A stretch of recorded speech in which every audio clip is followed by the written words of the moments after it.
yırtıldı çığlığın sesi. Ciğerime düğümlendi nefesim. Yüreğime akan su kanı kesip, yediğim kurşunu sezmedim bugün. Yediğim kurşunu sezmedim bugün.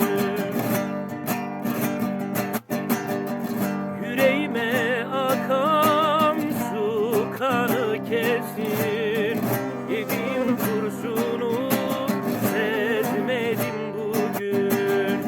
Yediğim kurşunu sezmedim bugün.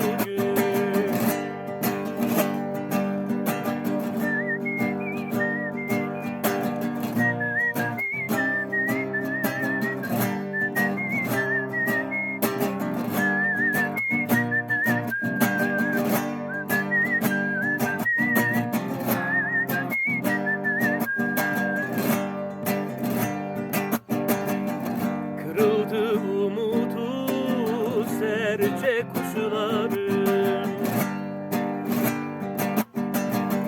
yüzüne dağılmış sırma saçların. Böyle acım olur günü baharın, yüzüme dayandı